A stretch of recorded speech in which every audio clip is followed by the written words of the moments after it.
जय माता दी मित्रों, हमारे YouTube चैनल में आपका हार्दिक स्वागत है।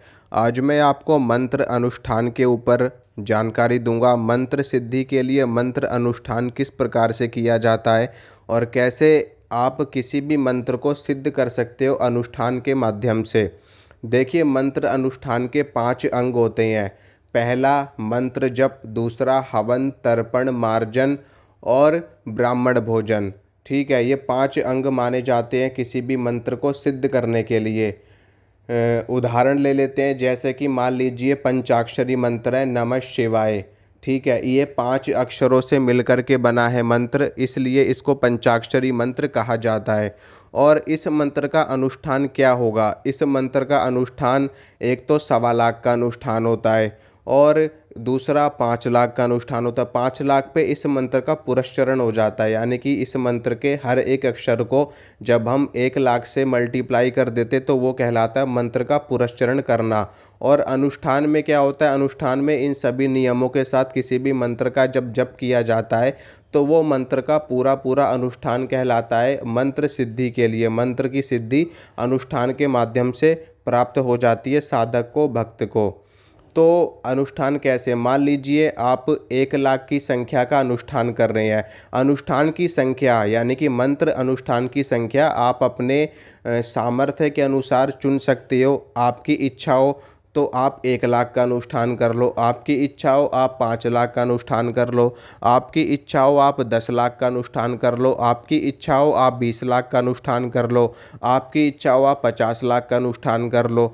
तो मंत्र का अनुष्ठान आपकी इच्छा के ऊपर निर्भर करता है कि आप कितने मंत्र का अनुष्ठान कर रहे हो। लेकिन अनुष्ठान कैसे होगा? पहला मंत्र जप, दूसरा हवन, तर्पण, मार्जन और ब्राह्मण भोजन।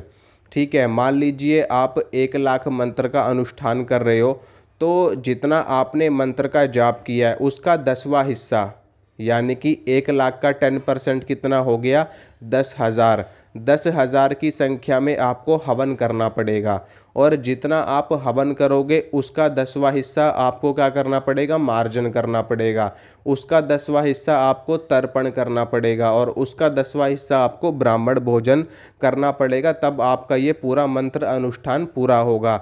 जैसे कि 1 लाख का 10% हो गया 10,000, 10,000 का 10% हो गया 1,000, 1,000 का 10% हो गया 100 और 100 का 10% हो गया 10। यानी कि आपको 1 लाख मंत्र जप आपने किए, 10,000 मंत्रों से हवन किया और उसके बाद में 1,000 मंत्रों से तर्पण किया, उसके बाद 100 मंत्रों से मार्जन किया और 100 का 10% आपका 10 यानी कि 10 ब्राह्मणों को भोजन आपने करवाया। ये होता है पूरा का पूरा मंत्र अनुष्ठान। इस प्रकार से जब हम किसी भी मंत्र का जप करते हैं तो हमारा मंत्र 100% सिद्ध हो जाता है। ब्राह्मण भोजन की बात करते हैं कि ब्राह्मण भोजन में किस प्रकार के ब्राह्मणों को भोजन कराया जाता है। अक्सर देखा ये जाता है कि ब्राह्मण का मतलब होता है, मतलब ब्राह्मण जैसे कि आप सभी लोग जानते हो कि ब्राह्मण जाति में कई तरह के ब्राह्मण आते हैं। लेकिन इसमें जब कि हम किसी अनुष्ठान में या किसी पूजा पाठ में या कोई साधना में जब हम ब्राह्मणों को न्योता देते तो हमें किस प्रकार के ब्राह्मणों को न्योता देना चाहिए? इसमें विशेष रूप से जो वेद पाठी ब्राह्मण होते हैं, जो कर्मकांडी ब्राह्मण होते हैं, जो पूजा पाठ, हवन, यज्ञ, कथा, कीर्तन इस तरह के कर्म करते हैं ब्राह्मण, यानी कि जो ईश्वर के प्रति कोई साधना विधान करने वाले होते हैं, पूजा पाठ करवाने वाले होते हैं, ऐसे ब्राह्मणों को भोजन करवाना सबसे उत्तम माना जाता है किसी भी अनुष्ठान में। ऐसा नहीं है कि आजकल तो ऐसे भी ब्राह्मण हैं जो मांस मदिरा का भी सेवन करते हैं। जो एक ब्राह्मण का जीवन तो क्या, एक सामान्य जीवन भी सही से नहीं जी रहे हैं। वो हमेशा बुरी प्रवृत्ति में लिप्त रहते हैं, हमेशा मदिरा का सेवन कर रहे हैं, मांस खा रहे हैं, मीट खा रहे हैं, अंडा खा रहे हैं। तो ऐसे ब्राह्मणों को भोजन कराने से कोई पुण्य नहीं मिलता। उन्हीं ब्राह्मणों को भोजन कराने से पुण्य मिलता है जो वेद पाठी होते हैं, जो भगवान की पूजा करते हैं, मंदिर के जो पुजारी होते हैं, जिनका कर्म ही होता है ईश्वर की सेवा करना, भजन कीर्तन करना। उनको अगर आप भोजन कराते हो तो आपको 100 गुना पुण्य मिलता है और आपको मंत्र सिद्धि तत्काल प्राप्त होती है। ब्राह्मणों को भोजन करवाने का अर्थ है कि आपने स्वयं ब्रह्म को भोजन करवाया, यानी कि स्वयं साक्षात आपने ईश्वर को भोजन करवाया है। ब्राह्मणों की उत्पत्ति ही भगवान के सिर से हुई है, भगवान के ब्रह्म ब्रह्मरंध्र से हुई है। इसी कारण से ब्राह्मण जाति सर्वोत्तम जाति कही जाती है और इनको भोजन करवाने का जो पुण्य प्राप्त होता है वो बहुत ही ज़्यादा प्राप्त होता है और इससे आपको ज्ञान भी मिलता है, विद्या मिलती है और आपको आपके मंत्र की सिद्धि भी प्राप्त होती है। दूसरा, मार्जन करना होता है, तर्पण करना होता है और हवन करना होता है। हवन कैसे करोगे? मान लीजिए आप ओम नमः शिवाय का जप कर रहे हो, ठीक है, मंत्र का जप आप करोगे, चाहे वाचिक करो, चाहे उपांशु करो, चाहे मानसिक करो। मानसिक जप सर्वश्रेष्ठ जप होता है सभी जपों में। तो मानसिक जप आप करोगे ओम नमः शिवाय, ओम नमः शिवाय, इस प्रकार से आप अपने मन ही मन में जप करोगे। तो जब आप इसका हवन करोगे तो अंत में इसमें स्वाहा लगाओगे, ओम नमः शिवाय स्वाहा, ओम नमः शिवाय स्वाहा, ओम नमः शिवाय स्वाहा, ओम नमः शिवाय स्वाहा। तो जब आप इसका तर्पण करोगे तो ओम नमः शिवाय तर्पयामि, ओम नमः शिवाय तर्पयामि, ओम नमः शिवाय तर्पयामि, इस तरीके से आप करोगे। जब आप इसका मार्जन करोगे तो ओम नमः शिवाय मार्जयामि, ओम नमः शिवाय मार्जयामि, ओम नमः शिवाय मार्जयामि, ठीक है। इस प्रकार से हवन तर्पण मार्जन किया जाता है। और जब ब्राह्मण भोजन करवाओगे तब भी आप मन ही मन में अपने मंत्र का जप करते रहोगे और ब्राह्मणों को भोजन आपको करवाना है, अपने हाथों से उनको भोजन परोसना है।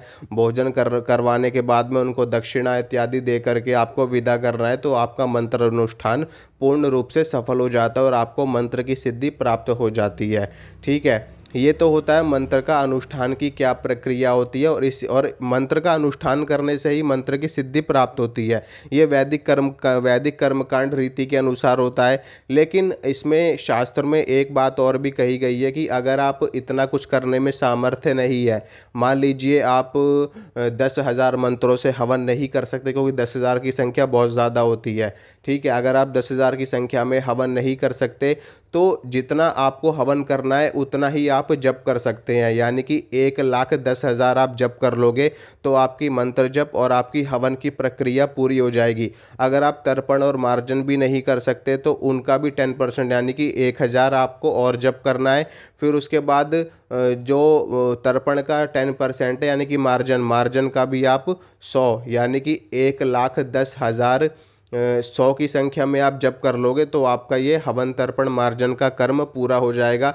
लेकिन ब्राह्मण भोजन आप करवा दो तो अति उत्तम है। अगर आप 10 ब्राह्मणों को भोजन नहीं करवा सकते, आपका इतना सामर्थ्य नहीं है, तो आप किसी भी एक ब्राह्मण को भोजन करवा सकते हो। नहीं तो आप ब्राह्मणों को वैसे भी दान दे सकते हो, दक्षिणा दे सकते हो, वैसे भी फल फूल इत्यादि उनको अर्पित कर सकते हो। अगर आपका इतना सामर्थ्य नहीं है, जैसे कि आप उनको भोजन नहीं करवा सकते, अपने घर पे निमंत्रण नहीं दे सकते, तो आप उनको उनके पास जा कर के उनको फल इत्यादि फल आप उनको दान दे सकते हो या फिर उनको अनाज का दान दे सकते हो।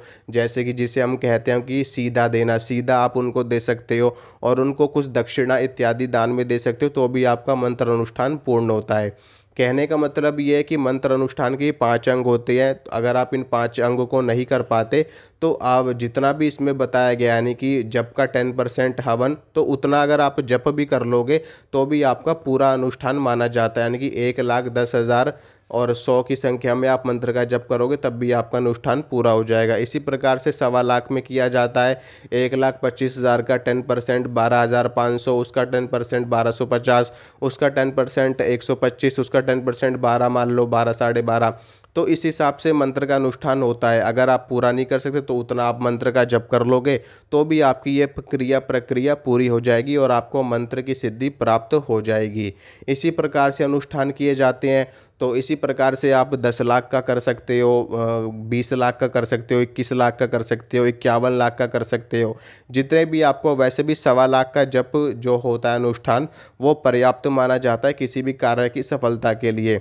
अगर आप मान लीजिए अगर आपका कोई विशेष कार्य है, आप उसको सफल करना चाहते हो, मान लीजिए आपकी कोई विशेष मनोकामना, मान लो आपकी धन प्राप्ति की मनोकामना है, आपको धन की इच्छा है, आपको धन चाहिए, तो आप 1,25,000 की संख्या का संकल्प ले सकते हो, माता लक्ष्मी के मंत्र का अनुष्ठान कर सकते हो। नहीं तो अपने इष्ट देव का करना सर्वश्रेष्ठ माना जाता है, सर्वोच्च माना जाता है। मान लो आपकी इष्ट देवी माँ दुर्गा है, तो माँ दुर्गा से आप धन प्राप्ति के लिए 1,25,000 मंत्रों का अनुष्ठान कर सकते हो। आप अपने अनुष्ठान में ये बोल सकते हो, हे जगत जननी माँ जगदम्बा, मैं आपके मंत्रों का 1,25,000 की संख्या में जप करूँगा, 1,25,000 का अनुष्ठान करूँगा और मेरी धन प्राप्ति की इच्छा है, आप मुझे धन प्रदान कीजिए। तो इस प्रकार से आप संकल्प लेकर के माँ दुर्गा के मंत्र का 1.25 लाख की संख्या में जप कर सकते हो। आप इसमें नवारण मंत्र का जप कर सकते हो या फिर आप माँ दुर्गा के मंत्र का जप कर सकते हो, ओम दुम दुर्गाय नमः, इस मंत्र का जप आप कर सकते हो। नहीं तो आप नवारण मंत्र का जप कर सकते हो, ओम एम ह्रीम क्लीम चामुंडाय विच्चे। ये आपका 1.25 लाख की संख्या में जब आप कर लोगे और बाकी जो सारे अंग मैंने बताए वो पूरे कर लोगे तो आपका अनुष्ठान ये पूरा हो जाएगा और इसमें आपको मंत्र सिद्धि मिलेगी। माता की कृपा से आपकी इच्छा पूरी होगी, इस आपकी मनोकामना पूरी होगी। तो इस प्रकार से अनुष्ठान पूरे किए जाते हैं। आशा करता हूँ जो जानकारी मैंने आपको दी है आपको अच्छी लगी होगी, आप समझ गए होंगे कि अनुष्ठान कैसे होता है, कब होता है। बाकी मैं कोशिश करूँगा आपको प्रैक्टिकल दिखाने की, तर्पण और मार्जन की विधि प्रैक्टिकल दिखाने की कोशिश करूँगा, हवन की भी कोशिश करूँगा आपको प्रैक्टिकल दिखाने की। तो वीडियो को लाइक करना, वीडियो को शेयर करना, चैनल को सब्सक्राइब करना। मिलूँगा आपसे अगली वीडियो में। जय माता दी।